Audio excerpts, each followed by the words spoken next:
The last National Security meeting, National Security Council meeting we had was on the 8th of June. From that time till now, a lot has happened within the security domain. Mr. President called for this meeting and it was actually supposed to be for next week, but he drew it back for today for obvious reasons. The meeting briefed Mr. President on the current security situation in the country, well, I'll say from the last time we met till now, and all the issues that were brought before the President were mainly issues arising from the successes recorded in the theater of operations throughout the Northeast. It is evident that a lot of successes have been recorded. Large numbers of people are surrendering in the Northeast as a consequence of the relentless efforts of the armed forces, intelligence and security agencies. This is very, very evident. We've never had such large numbers of people defecting from the other side back to the Nigerian side, mainly as a result of many issues within the theater, issues of infighting among the various factions of the terrorist groups. But the new drive of the armed forces, the police, the intelligence agencies, there's been greater cooperation, greater synergy, intelligence sharing, as well as our partners in the Regional Intelligence Fusion Unit. So the President was briefed. The President is quite happy that there's been tremendous success, especially with the advent of the new service chiefs and the Inspector General of Police, and he's also made it very, very clear that he's not ready to exit government as a failure. He's not going to tolerate that. He's made changes and is ready to make further changes if he's not satisfied. He's completely determined to ensure that there's a turnaround in the fortunes in the theater of operations. We also address the issue of the prevailing situation, which is widespread, issues of hunger. The President is not oblivious to the pains of the people, and is working with the Vice President and other members of Council.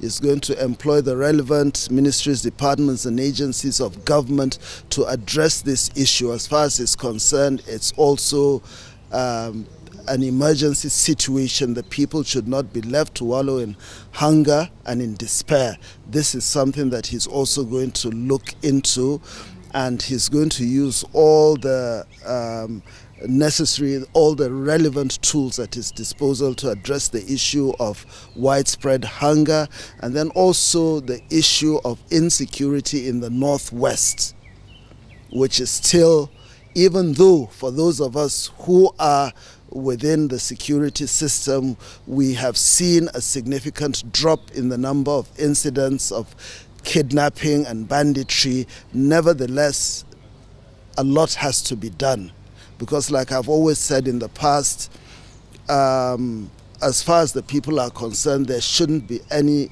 incident of kidnapping, banditry and other incidents of insecurity. So the President is also aware of that, and he's also made certain assertions which I'm not willing to say right now till he's made a final decision on those things. But generally the atmosphere is improving, especially in the northeastern part of the country. The President is very, very happy with the drive in that part of the country. We also addressed the issue in Plateau, the recent killings, and the President has made, he's given certain directives to address that. He's also expressed confidence in the efforts of the governor of Plateau State. I don't want to immediately divulge what has been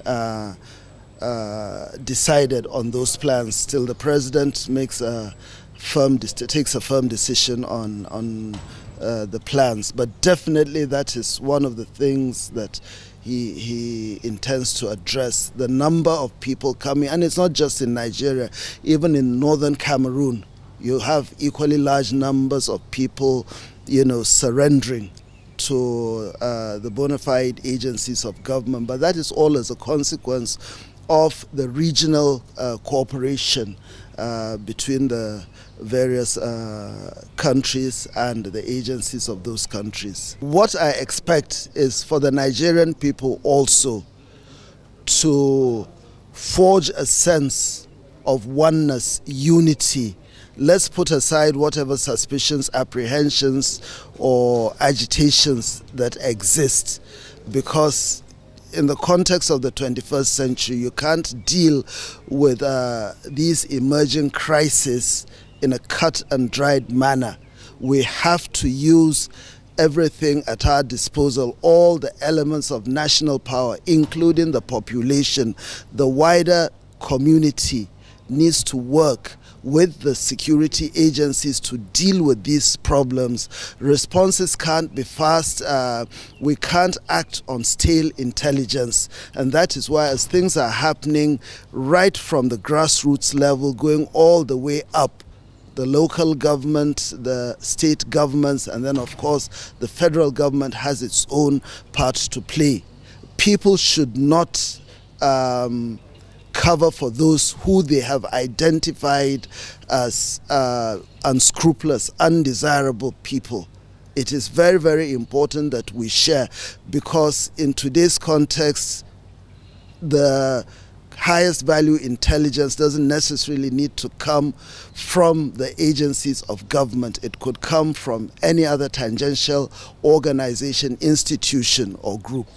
Well, we have been encouraged to do more from what we've been doing, and we also assure Mr. President that we will put more efforts, more sacrifice to ensure that crime and criminality is brought to the BABAGANA minimum. How do we intend to do that?